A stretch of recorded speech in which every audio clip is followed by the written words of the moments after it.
கொலையாக இருந்தாலும் சரி, எந்த கொலையாக இருந்தாலும் ஒரே ஒரு குறிப்பிட்ட ஜாதி மட்டும் தான் இங்க 95% வன்முறைக்கும் கொலைகளுக்கும் காரணமா இருக்குது. அந்த ஒரு ஜாதியினுடைய காட்டுமிராண்டித்தனத்தால இங்க ஒட்டுமொத்த தென் தமிழகமும் இன்னைக்கு தமிழ்நாட்டில் இந்த தென் தமிழ் திருந்தாதா, திருநெல்வேலி தூத்துக்குடி இப்படிதான் கொலை கொண்டுட்டே இருப்பீங்களா என்ற நிலைக்கு பாருது. அந்த ஒரு ஜாதி திருந்த வேண்டும், அவர்களை பண்படுத்த வேண்டும் என்று ஆங்கிலேயர் காலத்திலிருந்து முயற்சி பண்ணிட்டே இருக்காங்க. ஆனால் அவர்களுடைய காட்டுமிராண்டித்தனம் இன்றும் மாறவே இல்லை. அவர்கள் அப்படியே ஜாதியோட ஊர்கத்தனத்தோட காட்டுமிராண்டித்தனத்தோட இருக்கிறாங்க.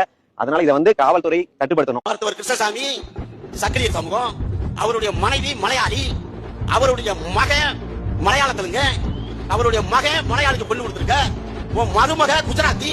ஏன்னா உழைக்கிறது தேவேந்திர மக்களுக்கான இது என்ன கால கொடுமை இருக்கு? இது என்ன கால கொடுமை? அடிச்சு விரட்டுவோம்.